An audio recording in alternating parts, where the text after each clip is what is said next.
बिस्मिल्लाहिर्रहमानिर्रहीम। अस्सलाम वालेकुम। कुकिंग विद मोनी के साथ मैं हूँ मोनी अरशद। अल्लाह ताला आप सबका हामिद नासिर हो। वैसे तो आपने कचौरी की बहुत सी रेसिपीज़ देखी होंगी, ट्राई की होंगी, जिनमें कचौरी की लेयर्स किस तरह बनाई जाती है बताया गया है। लेकिन जो रेसिपी आज मैं आपके लिए लेकर आई हूँ, ये बहुत ही आसान, टेस्टी, क्विक और मज़ेदार है और इसमें कुछ ज़्यादा मेहनत भी नहीं करनी पड़ती। मैंने 250 ग्राम चिकन लिया, बॉयल किया, श्रेड कर लिया, उसको एक बड़े बोल में शिफ्ट किया। फिर मैंने 2 मीडियम साइज़ के प्याज लिए, उनको फाइन चॉप किया, इसमें शामिल कर लिया। 6 से 7 बारीक कटी हुई हरी मिर्च इसमें शामिल की और ज़्यादा सारा बारीक कटा हुआ हरा धनिया शामिल कर लिया। कचौरी का ये चिकन मसाला बहुत ही कम मसालों और इंग्रेडिएंट से रेडी होता है। धनिया शामिल करने के बाद मैं इसमें शामिल करूँगी 1.5 टीस्पून नमक।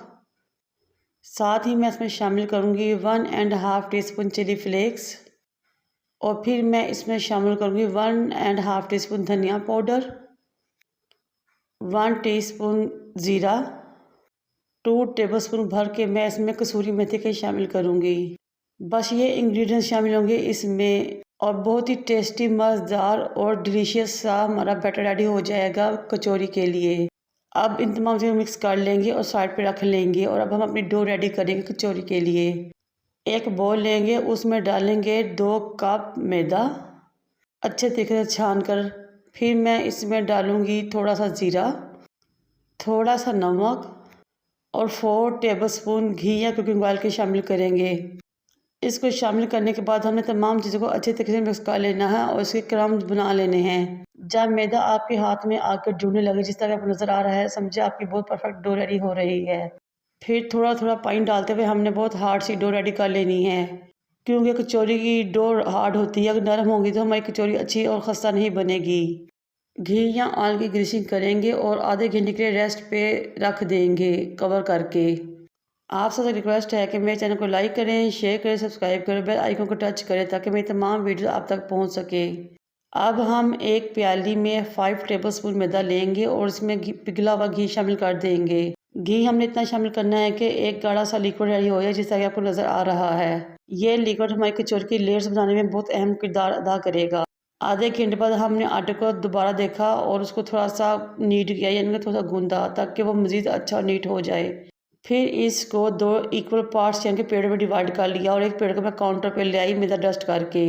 ये सबसे अहम पार्ट है मेरी रेसिपी का, क्योंकि इस तरीके से आपने कभी भी कचौरी की लेयर्स बनते हुए नहीं देखी होंगी, जो कि रेसिपी तरीका आज मैं आपके लिए लेकर आई हूँ। हमने पेड़े को बेल कर बड़ी सी रोटी रेडी कर लेनी है, ना बहुत ज़्यादा बड़ी ना बहुत ज़्यादा मोटी। फिर घी और मैदे का लिक्विड जो हमने रेडी किया था वो इसके ऊपर ग्रीसिंग प्रोसेस अच्छे तरीके से ब्रश कर देना है और पिज़्ज़ा कटर लेना है और इक्वल पार्ट्स में इसकी लंबी लंबी पट्टियाँ रेडी कर देनी है, जिस तरह कि आपको नज़र आ रहा है। पट्टियाँ काटने के बाद हमने एक पट्टी को एक किनारे से पकड़ना है और इसको फोल्ड कर देना है बिल्कुल रोल की तरह। ये आपकी मर्ज़ी है कि आपने इसका साइज़ यानी कि अपनी कचौरी की पेड़े का साइज़ बड़ा रखना है या छोटा। मैंने 2 पट्टियों को लेकर इसका एक पेड़ा रेडी किया था। 2 कप मैदे में टोटल 8 पेड़े रेडी हुए थे, यानी कि हमारी 8 कचौरियाँ रेडी हुई थी। बहुत ही मज़ा, खस्ता, करारी और क्रंची। ये देखिए माशाल्लाह कितनी लेयर्स वाला हमारा पेड़ा रेडी हो चुका है। अब मैं इसको हाथ की मदद से दबाऊंगी ताकि ये सेट हो जाए और मज़ीद 15 से 20 मिनट के लिए रेस्ट पे रखूँगी। 15 मिनट बाद मैं दोबारा इसको काउंटर पे लेकर आऊँगी, मैदे को डस्ट करूँगी और इसकी बेल एक छोटी सी रोटी तैयार कर लेंगे, जिस तरह कि आपको नज़र आ रहा है। ये कचौरियाँ बहुत ही खस्ता, क्रंची और बहुत ही ज़बरदस्त लेयर्स वाली रेडी होती है और इसकी लेयर इतनी बारीक और खस्ता होती है कि आप खुद भी देखकर हैरान रह जाएंगे। ये लीजिए जनाब, हमारी बहुत प्यारी सी छोटी सी रोटी रेडी हो चुकी है लेयर्स वाली। अब इसको एक प्यालियाँ बोल में रखेंगे और इस तरह हाथों की मदद से प्रेस करते जाएंगे ताकि हमारी कचौरी बिल्कुल गोल शेप की बने। जो नए सीखने वाली बच्चियां हैं या वो लोग जो पहली दफ़ा कचौरी बना रहे हैं, वो इस तरह से कचौरी बनाएंगे तो यकीन करें वो बहुत ज़बरदस्त गोल और मज़ेदार कचौरी रेडी करेंगे। फिर आपने 2 टेबलस्पून भर के चिकन का मसाला इसमें शामिल करना है। फिर हाथों की उंगली को पानी लगाकर आपने इस किनारों पर लगाना है ताकि हम आसानी से इसको जोड़ सकें। फिर एक तरफ से इसको पकड़ना है और जिस तरह हम कपड़े की चुनट बनाते हैं, इस तरह इसको चुनट बनाते हुए आपस में जोड़ लेना है और इसका ऊपर से मुंह बंद कर देना है और ऊपर से इसको इस तरह ट्विस्ट कर देना है। ये लीजिए जनाब, हमारी बहुत ज़बरदस्त सी मज़ेदार सी गोल सी कचौरी रेडी हो चुकी है, बिल्कुल बाजार जैसी। इस तरह करके हम तमाम कचौरियाँ रेडी कर लेंगे। फिर कुकिंग ऑयल को गर्म करने रखेंगे, लेकिन फ्लेम नीचे बिल्कुल मीडियम टू लो रहेगी। हमने बहुत ज़्यादा ऑयल को गर्म नहीं करना। हमने कचौरियों को इसमें 1 बाय 1 डाल देना है जितनी आपकी कढ़ाई में गुंजाइश है। जब कचौरी एक तरफ से गोल्डन हो जाए तो आपने इसकी साइड चेंज कर देनी है। इस तरह साइड चेंज करते हुए दोनों तरफ से हमने इसको पका लेना है। कचौरी का कुकिंग टाइम टोटल 10 से 12 मिनट है। अगर हम इसको तेज़ आंच पर पकाएंगे तो ये जल जाएगी और खस्ता भी नहीं बनेगी। इस तरह मीडियम आंच पर पकाने से बहुत ही खस्ता बनती है और बहुत ही टेस्टी बनती है।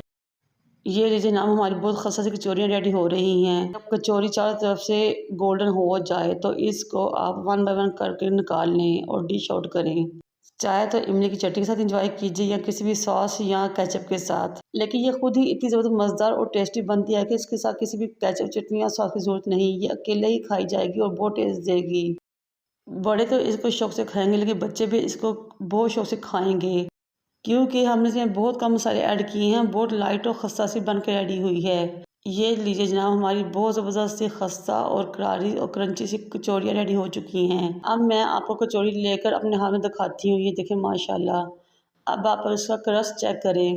ठीक है, मैं तोड़ूंगी तो देखिए माशाल्लाह इतनी ज़बरदस्त इसकी लेयर बनेगी कि आप खुद हैरान आ जाएंगे और इतनी खस्ता इसकी पापड़ी रेडी होगी। आप इन तमाम टिप्स और ट्रिक्स को फॉलो करके तो यकीन करें बहुत ही बेहतरीन कचौरी रेडी होगी और हर कोई आपसे इसकी फरमाइश करेगा और बार बार इसकी रेसिपी पूछेगा। ये देखिए मैं इसको तोड़कर दिखाती हूँ। ये देखिए माशाल्लाह कितनी ज़बरदस्त इसकी लेयर्स रेडी हुई हैं, कितनी बारीक और खस्ता और कितनी ही ज़बरदस्त। ये देखिए माशाल्लाह माशाल्लाह, देखते ही मुँह में पानी आ रहा है। मेरी इस रेसिपी को ज़रूर ट्राई कीजिएगा और मुझे अपने फीडबैक से आगाह कीजिएगा। मुझे और मेरे वालिदैन को दुआ में याद रखें। अल्लाह हाफिज़।